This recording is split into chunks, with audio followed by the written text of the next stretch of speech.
Hello दोस्तों, आशा करते हैं कि आप लोग अच्छे होंगे। देखिए हम लोग पार्ट 3 देखते हैं बल और गति का, फोर्स एंड मोशन का पार्ट 3, जिसमें हम इससे पहले बता दिए थे कि विरामावस्था क्या होता है। विरामावस्था का प्रकार पढ़ लिए थे हम लोग, दो प्रकार, परम विराम और विराम गति। ठीक है, उसके बाद विराम गति पढ़ने के बाद हम लोग कल देखे थे कि गति के नियम पढ़ रहे थे। गति के नियम में हम लोग गति का समीकरण में विस्थापन, वेग, चाल, वेग और चाल में अंतर, सही प्रकार का हम लोग देख लिए थे। लास्ट में त्वरण पढ़े थे, सबका इकाई, मात्रक वगैरह करके आगे बढ़े थे। अब इसके बाद हम लोग देखते हैं आज न्यूटन का प्रथम नियम जो बल और गति में है। न्यूटन का प्रथम नियम क्या देखते हैं। पहले देखते हैं न्यूटन साहब के बारे में कुछ जान जाते हैं कि न्यूटन का जन्म 1642 में इंग्लैंड में हुआ था, जो एक अंग्रेज वैज्ञानिक था। ठीक है, और 1727 ईस्वी में उनकी मृत्यु हो गई थी। कहीं कहीं पे 1643 भी देता है, लेकिन एनसीईआरटी में 1642 में उनका जन्म था। ठीक है, न्यूटन को आधुनिक फिजिक्स का, मतलब आधुनिक भौतिकी का जनक भी माना जाता है, तो पिता भी माना जाता है न्यूटन को। और न्यूटन का प्रथम नियम क्या बोलता है। न्यूटन का प्रथम नियम यह बोलता है कि यदि कोई वस्तु स्थिर है, यदि कोई वस्तु स्थिर है तो स्थिर ही रहेगी। यदि कोई वस्तु स्थिर है तो वस्तु क्या रहेगी, स्थिर ही रहेगी। और जब तक कि उस पर कोई बाहरी बल द्वारा उसकी अवस्था में परिवर्तन के लिए बाह्य बल ना किया जाए। ठीक है, बाह्य बल ना किया जाए। और यदि कोई वस्तु अगर स्थिर अवस्था में, न्यूटन का कहना था प्रथम नियम के अनुसार कि अगर कोई वस्तु स्थिर अवस्था में, तो स्थिर अवस्था में ही रहनी चाहती है। जब तक कि उसको कोई बाहरी बल, फोर्स ना लगा दे, तब तक वो अपनी अवस्था को परिवर्तन होने के लिए बाध्य नहीं होता। जैसे मान लो कोई व्यक्ति बैठा है, तो जब तक उसको बाहरी बल से हम ढकेल ना दे या तो उसको छुए ना, तब तक उसका अवस्था में परिवर्तन नहीं होगा। या तो कोई व्यक्ति अगर चल रहा है तो उसको अवस्था में परिवर्तन करने के लिए हम उसको रोक सकते हैं। तो यही वही न्यूटन का प्रथम गति का नियम बोलता है कि यदि कोई वस्तु स्थिर है तो स्थिर अवस्था में रहना चाहिए, जब तक कि उस पर कोई बाहरी बल द्वारा उसका परिवर्तन के लिए बाध्य ना किया जाए। न्यूटन के प्रथम नियम से हमें दो बातों को ज्ञात होता है। पहला होता है जड़ता का नियम, पदार्थ की जड़ता, इनर्शिया ऑफ मैटर। ये प्रथम नियम है, पदार्थ की जड़ता, इनर्शिया ऑफ मैटर। और दूसरा है बल की परिभाषा। न्यूटन के प्रथम नियम से हमको बल की परिभाषा और जड़ता का नियम का पता चलता है, इनर्शिया ऑफ मैटर और डिफिनेशन ऑफ फोर्स। आपसे क्वेश्चन में पूछेगा कि बल की परिभाषा न्यूटन के कौन से नियम से, तो न्यूटन के प्रथम के नियम से। बल की परिभाषा न्यूटन के कौन से नियम से, न्यूटन के प्रथम नियम से। और जड़ता का नियम प्रथम नियम से ही बिलोंग करता है, मतलब उसी से ही संबंधित है। जड़ता का नियम भी इससे संबंधित है और बल की परिभाषा भी न्यूटन के प्रथम नियम से संबंधित है। अब पदार्थ की जड़ता क्या बोलता है, और पदार्थ की जड़ता किसे कहते हैं, इनर्शिया ऑफ मैटर। और पदार्थ का वह गुण जिसके कारण कोई वस्तु अपनी प्रारंभिक अवस्था में ही रहना चाहती है। जड़ता का नियम क्या होता है, पदार्थ की जड़ता, पदार्थ का वह गुण जिसके कारण कोई वस्तु अपनी प्रारंभिक अवस्था में रहना चाहती है, अर्थात विरामावस्था में रहना चाहती है। तो विरामावस्था में ही रहेगी जब तक कि उस पर कोई बाहरी बल ना लगाया जाए। न्यूटन के प्रथम नियम में भी पढ़े थे कि कोई वस्तु अगर स्थिर है तो स्थिर ही रहना चाहती है जब तक कि उस पर कोई बाहरी बल ना लगे। न्यूटन का जड़ता का नियम भी यही होता है कि पदार्थ का वह गुण जिसके कारण कोई वस्तु अपनी प्रारंभिक अवस्था में ही रहनी चाहती है, जब अर्थात कौन अवस्था में, तो विरामावस्था में। जब तक कि वो विरामावस्था में रहेगी, जब तक कि उस पर कोई बाहरी बल ना लगाया जाए। अब जड़ता भी दो प्रकार का होता है। एक हम लोग पढ़ते हैं विराम जड़ता और एक होता है गतिज जड़ता। विराम जड़ता जो स्थिर रहता है, जो विराम अवस्था में रहता है उसे विराम जड़ता, और एक क्या होता है, गतिज जड़ता। उसको भी हम लोग परिभाषा सही समझते हैं।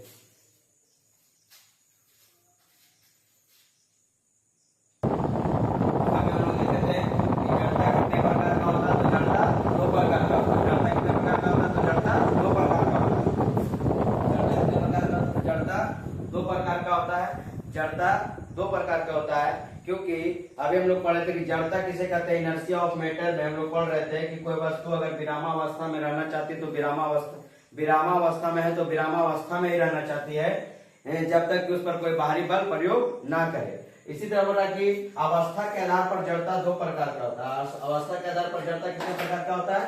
तो अवस्था के आधार पर जड़ता दो प्रकार का होता है। पहला होता है विराम जड़ता जिसको बोलते हैं इनर्शिया ऑफ रेस्ट।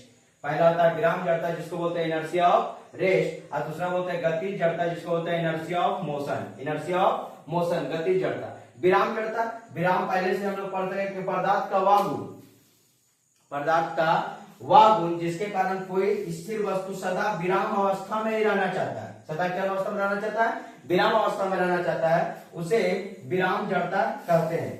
पदार्थ का वह गुण जिसके कारण कोई वस्तु, पदार्थ का वह गुण जिसके कारण कोई स्थिर वस्तु सदा विराम अवस्था में रहना चाहता है, उसे हम लोग विराम जड़ता कहते हैं। जैसे स्थिर अवस्था में खड़ी बस में सवार यात्री, स्थिर अवस्था में खड़ी बस, स्थिर अवस्था में बस अगर खड़ी है, बस में सवार यात्री अचानक बस के चलने से पीछे की ओर झुक जाता है। अचानक बस के चलने को किधर झुक जाता है? पीछे की ओर झुक जाता है।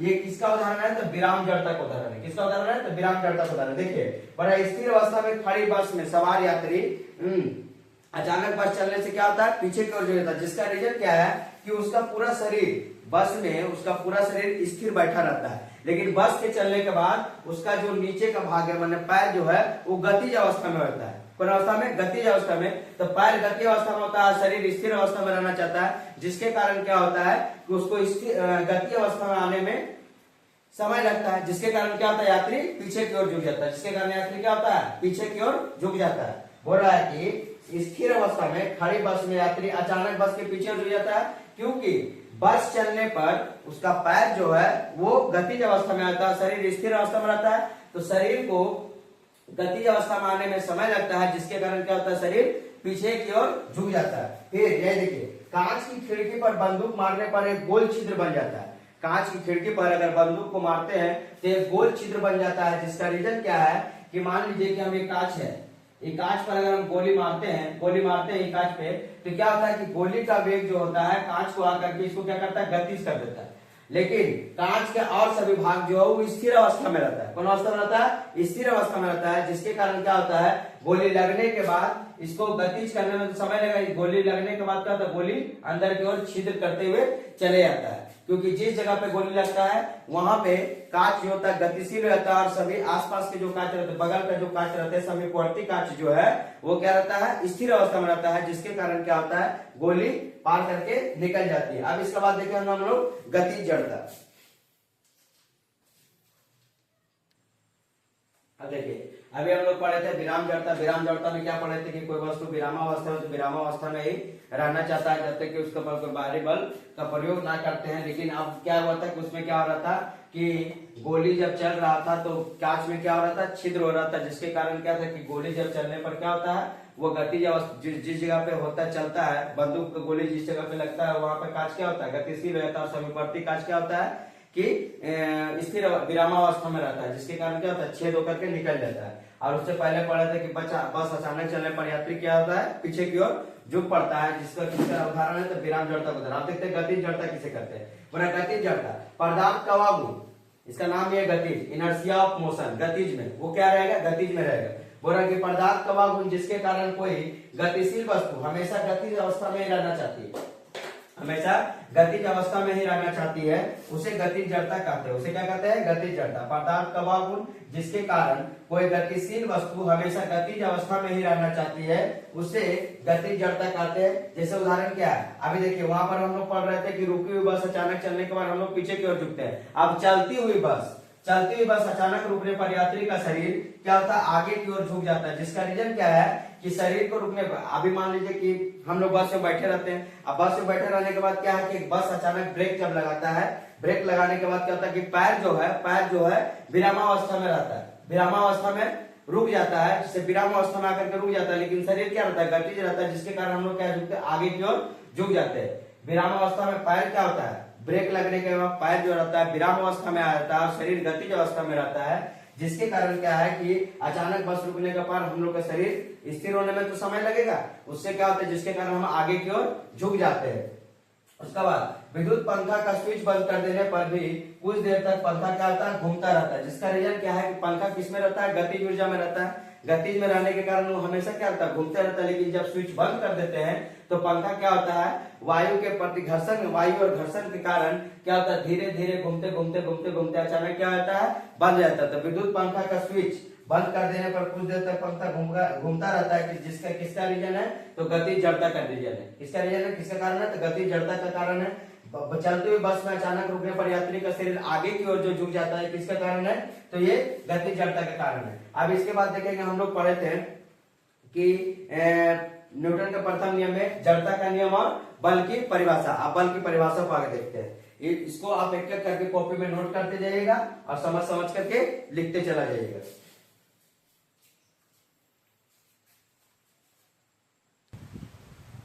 अब देखिए, न्यूटन के प्रथम नियम में हम लोग दो चीज सीखे थे। पहला देखे थे क्या, बल के जड़ता का नियम। जड़ता का नियम जो हम लोग पढ़े थे दो प्रकार का होता है, विराम जड़ता है, गतिज जड़ता। विराम जड़ता जो विराम अवस्था है, गतिज जड़ता जो चलते रहता है। विराम जड़ता को उदाहरण हम लोग क्या पढ़े थे कि कोई भी बंदूक से गोली मारने पर कांच में छिद्र हो जाता है और गतिज जड़ता, और उसमें अचानक बस चलने पर यात्री पीछे की ओर जो जाता है, विराम जड़ता का उदाहरण था। और गतिज जड़ता में हम लोग क्या पढ़े थे कि अगर कोई पंखा घूम रहा है, स्विच बंद कर देते तो कुछ देर तक क्या होता है, घूमते रहता है। वायु और घर्षण के प्रति घर्षण और वायु के प्रतिरोध के कारण धीरे धीरे क्या होता है, वो फिर रुक जाता है, मतलब विराम जड़ता में आ जाता है, गति से विराम में। और अचानक बस रुकने पर यात्री आगे की ओर झुक जाता है, ये भी क्या था, गतिज जड़ता का ही उदाहरण था। आप देखते हैं बल की परिभाषा। बल की परिभाषा क्या होता है, बल की परिभाषा यह होता है कि न्यूटन के प्रथम नियम से यह स्पष्ट होता है कि न्यूटन के प्रथम नियम से यह स्पष्ट होता है कि बाह्य बल के प्रयोग से स्थिर या गतिशील वस्तु की अवस्था में, स्थिर या गतिशील वस्तु की अवस्था में परिवर्तन हो सकता है। बल के कारण ही कोई अवस्था में क्या कर सकते हैं, परिवर्तन कर सकते हैं। जैसे कि मान लीजिए कि कोई रबड़ का गेंद अगर हम लोग हाथ में लेते हैं, जिसको दबाने के बाद उसकी आकृति अवस्था में क्या होता है, परिवर्तन हो जाता है। कोई स्प्रिंग को हम लोग खींचते हैं तो उसकी लंबाई में भी क्या आता है, परिवर्तन रहता है। ये किसके कारण होता है, तो बल के कारण होता है। किसके कारण होता है, तो बल के कारण होता है कि कोई स्प्रिंग को अगर हम लोग खींचे, कस के खींचे तो उसकी लंबाई में क्या आता है, परिवर्तन रहता है। तो बल के कारण ही उसमें परिवर्तन आता है। ये भी किसका नियम है, तो न्यूटन के प्रथम नियम का उदाहरण है, जिसमें किसका बात किया था, बल की परिभाषा का। बल की परिभाषा का आप बोलता है कि जैसे दीवार को हाथ द्वारा धक्का देना, इस अवस्था में बल लगाने पर उसकी अवस्था में परिवर्तन नहीं होता, उसकी अवस्था में परिवर्तन नहीं होता। फिर भी बल वस्तु की अवस्था में परिवर्तन करने की क्या करता है, चेष्टा करता है। बल की परिभाषा क्या बोलता है कि दीवार को हाथ द्वारा, जैसे कोई बल का हम लोग प्रयोग करते हैं तो किसी में परिवर्तन नहीं होता। जैसे दीवार को हम लोग धक्का देते हैं, दीवार को धक्का देने पर क्या होगा कि उसमें अवस्था परिवर्तन नहीं होता, लेकिन उसको चेष्टा करता है कि अवस्था में परिवर्तित कर दे। और अब बल वह बाह्य कारण है जो किसी वस्तु की अवस्था बदल दे या बदलने की क्या करता है, चेष्टा करता है। बल वह बाह्य कारण है जो किसी वस्तु की अवस्था बदल दे या बदलने की चेष्टा करता है, उसे हम लोग बल की परिभाषा कहते हैं। बल की परिभाषा में न्यूटन का प्रथम नियम को आप समझ गए। अब इसके बाद बोल रहा है कि बल कैसी राशि है, तो बल एक दैशिक राशि है, तो वेक्टर क्वांटिटी सदिश राशि है। बल कैसी राशि है, तो सदिश राशि है, क्योंकि इसमें दिशा और परिमाण दोनों का बोध होता है। इसमें दिशा और परिमाण दोनों का बोध होता है। अब तक हम लोग बल को समझ गए। अब इसके बाद पढ़ते हैं न्यूटन के दूसरे नियम को।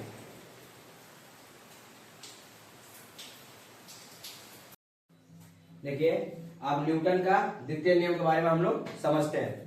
और न्यूटन का द्वितीय नियम किसे कहते हैं, बोला कि किसी भी वस्तु पर बल लगाने पर, किसी भी वस्तु पर बल लगाने पर, किसी वस्तु पर बल लगाने पर, किसी भी वस्तु पर बल लगाने पर बल का परिमाण उस वस्तु की मात्रा और उस पर लगाए गए बल के कारण उत्पन्न त्वरण के गुणनफल के बराबर होता है। बोला किसी भी वस्तु पर बल लगाने पर बल का जो परिमाण है उस वस्तु की मात्रा एवं उस पर बल लगाए गए बल के कारण उत्पन्न त्वरण के गुणनफल के क्या होता है, बराबर होता है। जो त्वरण उत्पन्न होता है उसके गुणनफल के क्या होता है, बराबर होता है। और न्यूटन के गति के दूसरे नियम से ही बल का मापन किया जाता है। न्यूटन के गति के दूसरे नियम से हम लोग बल का मापन किया जाता है। न्यूटन के प्रथम नियम हम लोग पढ़े थे कि बल की परिभाषा बताता है, लेकिन बल का मापन किसमें किया जाता है, तो न्यूटन के दूसरे नियम से। या तो बल का संरक्षण किसमें किया जाता है, तो न्यूटन के दूसरे नियम से। अब इसमें पढ़े थे कि बल यहाँ पे बोल रहा है कि किसी वस्तु पर बल लगाने पर, मान लीजिए कि यहाँ पर एक पिंड है, एक पॉइंट से हम यहाँ पर एक पॉइंट लेते हैं, एक पॉइंट। दूसरा पॉइंट, अगर कोई पिंड है m द्रव्यमान के कोई पिंड है और m द्रव्यमान के कोई पिंड को अगर हम u वेग से माने प्रारंभिक वेग से अगर इस पर बल लगाते हैं इस पर जो या फोर्स लगाते हैं जो पिंड पहले पिंड पर माने पहले पिंड पर u एक प्रारंभिक वेग है, यहाँ से जो बल लगाते हैं तो बल लगाने के बाद u जो है किसमें बदल जाता है, v में। u जो है किसमें बदल जाता है, v में, जो कि इसका क्या होता है, अंतिम वेग होता है, जो कि इसका क्या होता है, अंतिम वेग के बराबर होता है। u जो है v में परिवर्तित हो जाता है। जब u v में परिवर्तित हो जाता है तो f बराबर हम लोग पढ़ते हैं f समानुपाती m, जो कि हम लोग बोलते हैं कि द्रव्यमान और त्वरण के गुणनफल के बराबर है। तो m जो पिंड है वो किससे परिवर्तित हो गया, v माइनस u में। तो हम लोग त्वरण बराबर क्या पढ़ते हैं, v माइनस u बटा में t। अब इसमें जो परिवर्तित होगा उसमें क्या लगेगा, कुछ ना कुछ समय लगेगा। जो परिवर्तित होगा u जो है v में परिवर्तित होने पर कुछ ना कुछ का टाइम तो प्रयोग करेगा। u से v में जब हम बल लगाएंगे तो बल लगाने के बाद जो m पिंड है u से v में परिवर्तित होने में कुछ तो टाइम लगेगा। अब जब टाइम लगा तो f समानुपाती m अब v माइनस u बटा t बराबर हम लोग क्या बोलते हैं, a। m v minus u बटा t बराबर क्या बोलते हैं, a।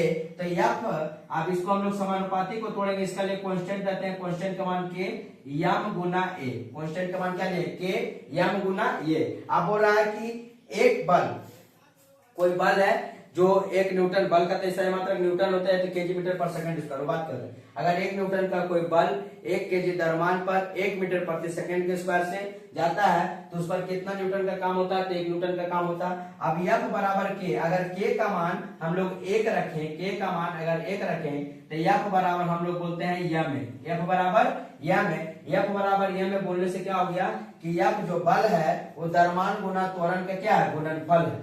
बल जो है द्रव्यमान गुना त्वरण का क्या है, गुणनफल है। बल जो है द्रव्यमान गुना त्वरण का क्या है, गुणनफल है, m गुना a।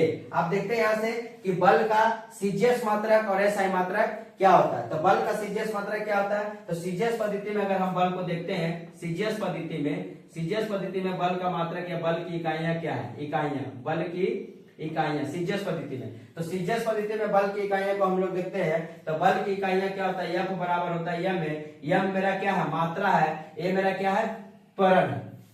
बल बराबर हम लिखेंगे तो m मेरी क्या है, मात्रा है, m मात्रा है और a क्या है, त्वरण है, a क्या है, त्वरण है। तो हम लोग बोल सकते हैं कि F बराबर m है, F बराबर m है। बोला कि बल जो है मात्रा और त्वरण के गुणनफल के बराबर है, या तो त्वरण या गुणनफल के परिमाण को हम लोग क्या कर सकते हैं, बल कर सकते हैं। अब इसका सीजीएस पद्धति, तो मात्रा में सीजीएस पद्धति को हम लोग किसमें लेते थे, तो ग्राम में लेते थे। किसमें लेते थे, ग्राम में। किसमें लेते थे, ग्राम में। और त्वरण को क्या लेते हैं, तो सेंटीमीटर प्रति सेकंड स्क्वायर, सेंटीमीटर प्रति सेकंड स्क्वायर सीजीएस में। तो हम लोग बोल सकते हैं कि बल का सीजीएस मात्रा क्या है, ग्राम सेंटीमीटर प्रति सेकंड स्क्वायर, ग्राम सेंटीमीटर प्रति सेकंड स्क्वायर। जो लोग जो ग्राम सेंटीमीटर प्रति सेकंड स्क्वायर को हम लोग क्या बोलते हैं, तो डाइन बोलते हैं। क्या बोलते हैं, डाइन। तो बल का सीजीएस मात्रा क्या है, डाइन।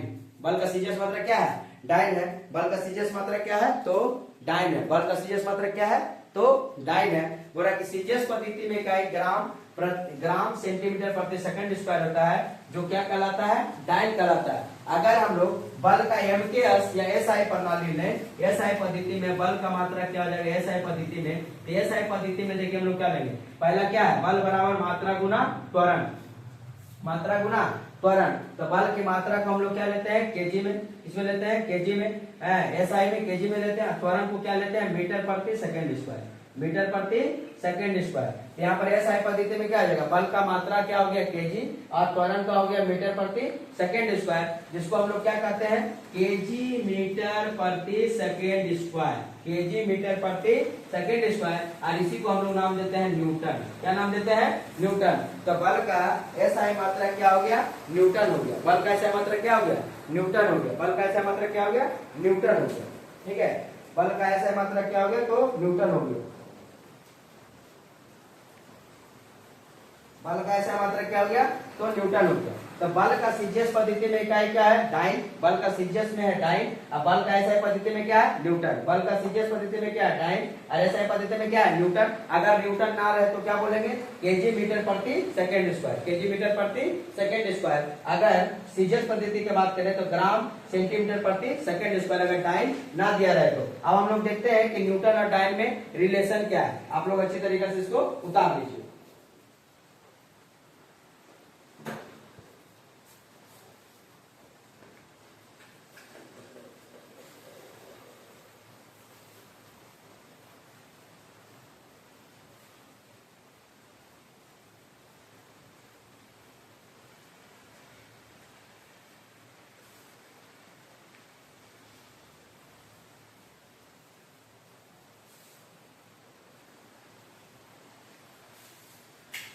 देखिए हम लोग बोल रहे हैं कि न्यूटन और डाइन में संबंध, न्यूटन और डाइन में संबंध बताते हैं, ठीक है।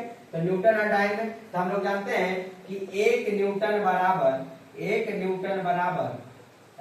बल बराबर क्या लिख सकते हैं हम लोग, द्रव्यमान गुणा त्वरण।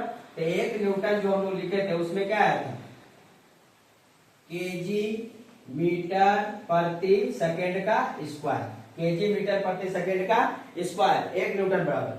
और एक न्यूटन बराबर केजी मीटर प्रति सेकंड स्क्वायर जब होता है तो इसको हम लोग अगर तोड़ना चाहें तो एक केजी बराबर हम तोड़े एक न्यूटन बराबर, तो एक केजी को अगर हम तोड़ना चाहें तो केजी को अगर ग्राम में तोड़ना चाहें तो एक केजी बराबर कितना ग्राम होता है, 1000 ग्राम। एक केजी बराबर कितना ग्राम होता है, 1000 ग्राम। तो यहाँ पर लिख सकते हैं 1000 ग्राम, 1000 ग्राम। और मीटर को अगर सेंटीमीटर में बदलना चाहें तो सेंटीमीटर में बदलेंगे तो एक मीटर में कितना सेंटीमीटर होता है, तो 100 सेंटीमीटर। एक मीटर में कितना सेंटीमीटर होता है, तो 100 सेंटीमीटर होता है। और सेकंड स्क्वायर को ऐसे ही उतार देते हैं क्योंकि अगर सीजीएस में भी बदलेंगे तो सेकंड समय का मात्रक सीजीएस में भी सेकंड होता है, एसआई में भी, एफपीएस में, एमपीएस में, सब में क्या होता है, तो सेकंड ही होता है। तो सेकंड स्क्वायर। अब एक न्यूटन बराबर 1000 इंटू 100 तो कितना हो जाएगा, 1 लाख। कितना हो जाएगा, 1 लाख। 1 लाख ग्राम सेंटीमीटर प्रति second square, 1 lakh gram centimetre प्रति सेकेंड स्क्वायर,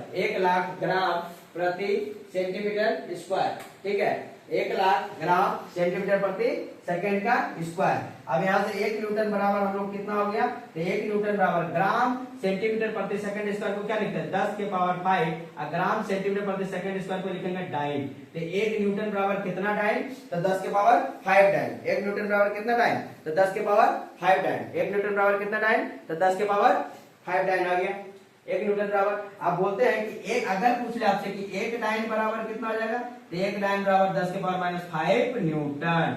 1 डाइन बराबर कितना हो जाएगा, तो 10 के पावर -5 न्यूटन। यही मेरा न्यूटन और डाइन का संबंध है कि 1 न्यूटन बराबर क्या होता है, केजी मीटर प्रति सेकंड स्क्वायर। अगर कोई 1 केजी का न्यूटन, 1 न्यूटन का बल लगा करके 1 केजी के द्रव्यमान को 1 मीटर प्रति सेकंड स्क्वायर त्वरण से उत्पन्न करता है तो उसमें जो रिलेशन निकलता है कि 1 न्यूटन बराबर कितना होता है, 1000 ग्राम, 1 केजी बराबर 1000 ग्राम, 1 मीटर बराबर 100 सेंटीमीटर प्रति सेकंड स्क्वायर निकाल दिए। अब यहाँ से निकल गया कितना, 1 लाख ग्राम सेंटीमीटर प्रति सेकंड स्क्वायर। ग्राम सेंटीमीटर प्रति सेकंड स्क्वायर को हम लोग क्या नाम देते हैं, डाइन। क्या नाम देते हैं, डाइन।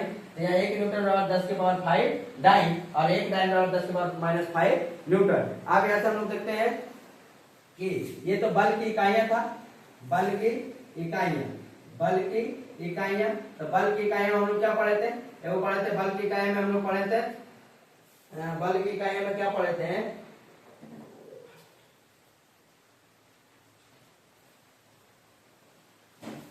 ये जो बल की इकाई पढ़ाई परम इकाई है, क्या है, परम इकाई। परम इकाई में हम लोग सीजीएस एसआई देख लिए।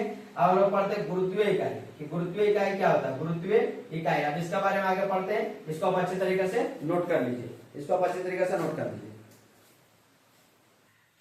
अब देखिए हम लोग बल की 2 इकाइयां देखे थे, एक तो देखे थे बल की 2 इकाइयां देखे थे, एक तो देखे थे परम इकाई और देख रहे हैं गुरुत्वीय इकाई। गुरुत्वीय इकाई क्या बोलता है, इसका मतलब ये होता है कि बल, वेट, भार भी एक प्रकार का क्या है, बल है। भार भी एक प्रकार का क्या है, बल है। कभी कभी क्वेश्चन पूछता है कि बल का ऐसा मात्रा क्या है, तो न्यूटन है, सब जानते हैं। लेकिन बल, भार का ऐसा मात्रा क्या है, तो भार का भी ऐसा मात्रा क्या होता है, तो न्यूटन होता है। भार का भी ऐसा मात्रा क्या होता है, न्यूटन होता है। आप बोला कि गुरुत्वीय इकाई ग्रेविटेशनल यूनिट्स सीजीएस पद्धति में बल का गुरुत्वीय इकाई ग्राम भार होता है। सीजीएस पद्धति में बल का गुरुत्वीय इकाई क्या होता है? ग्राम भार होता है। अब ग्राम भार किसे कहते हैं? बोला 1 ग्राम मात्रा वाली वस्तु को पृथ्वी जितने बल से अपने केंद्र की ओर आकर्षित करती है, जितने बल से अपने केंद्र की ओर आकर्षित करती है उस बल को हम लोग ग्राम भार कहते हैं। 1 ग्राम मात्रा वाली वस्तु को पृथ्वी जितने बल से अपने केंद्र की ओर आकर्षित करती है, जितने बल से अपने केंद्र की ओर आकर्षित करती है उस बल को हम लोग ग्राम भार कहते हैं। इसका एमकेएस एसआई पद्धति में बल की इकाई क्या होता है? किलोग्राम भार। ठीक है, किलोग्राम भार। जैसे देखिए W बराबर mg, W बराबर क्या हो गया? mg, मतलब भार बराबर हो गया द्रव्यमान गुना या तो मात्रा गुना गुरुत्वीय त्वरण, मात्रा गुना गुरुत्वीय त्वरण। ठीक है, गुरुत्वीय त्वरण, मात्रा गुना गुरुत्वीय त्वरण। तो सीजीएस में हमको पता है कि मात्रा को हम लोग क्या लिखते हैं? ग्राम में। तो क्या हो गया? ग्राम भार। अगर एसआई में लिखेंगे, एमकेएस में लिखेंगे तो क्या लिखेंगे? केजी। तो क्या हो गया? किलोग्राम भार। आप देखिए किलोग्राम भार किसे कहते हैं? आप बोल रहे देखिए, आप वहां जब ग्राम भार का बात किए थे, 1 ग्राम मात्रा वाली वस्तु पृथ्वी को अपने केंद्र को जितना खींचती है उसे हम लोग कहते हैं ग्राम भार। अब यही जब किलोग्राम का बात है कि एमकेएस एसआई पद्धति में बल की इकाई क्या है? किलोग्राम भार है। बल की इकाई क्या है? किलोग्राम भार है।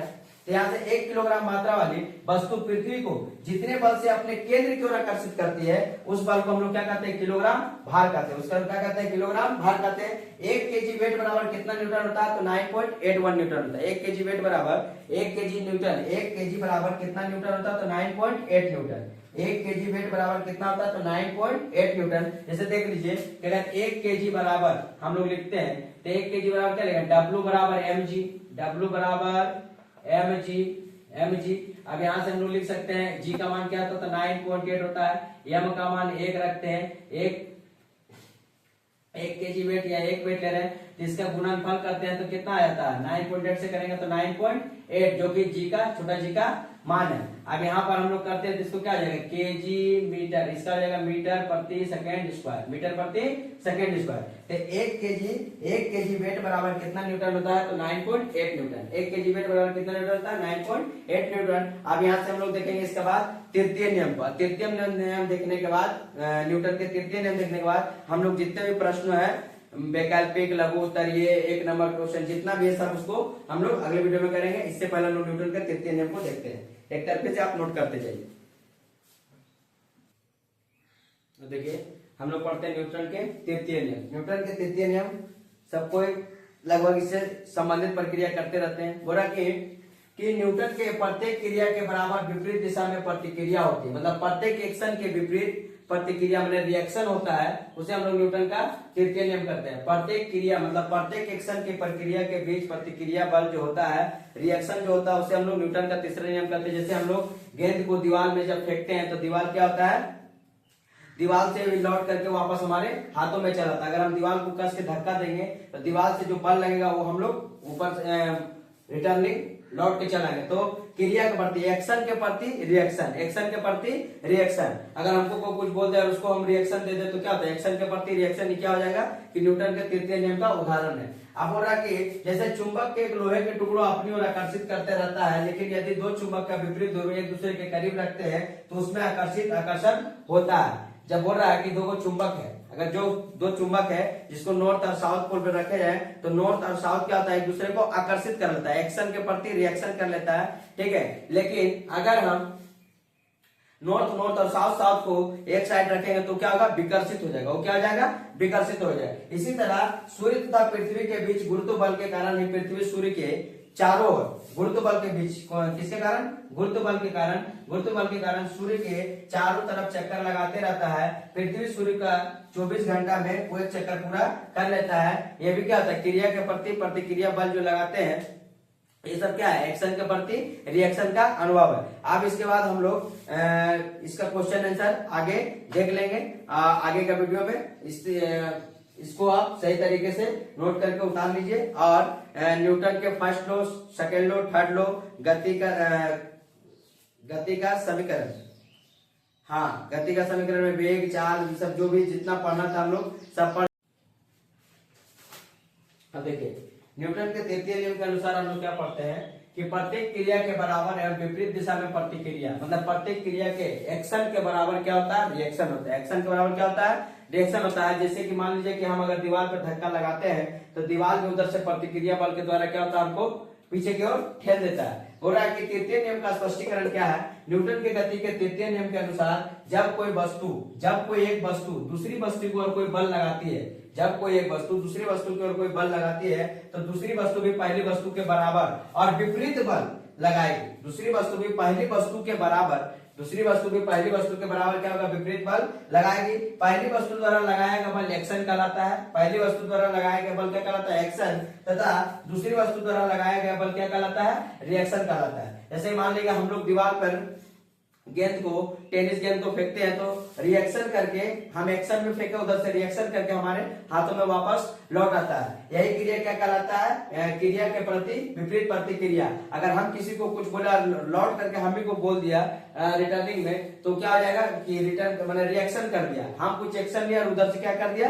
रिएक्शन कर दिया। तो यही बल क्या कहलाता है, न्यूटन के तृतीय नियम कहलाता है। प्रत्येक क्रिया के बराबर विपरीत दिशा में प्रतिक्रिया होती है। तो यहाँ तक हम लोग न्यूटन के first law, second law, third law तीनों को पढ़ चुके हैं। अब इसके बाद आगे हम लोग आगे का वीडियो में इसका क्वेश्चन आंसर को देखेंगे और बनाएंगे। इसके लिए धन्यवाद, और कॉपी में अच्छे तरीके से नोट करते चले जाइएगा।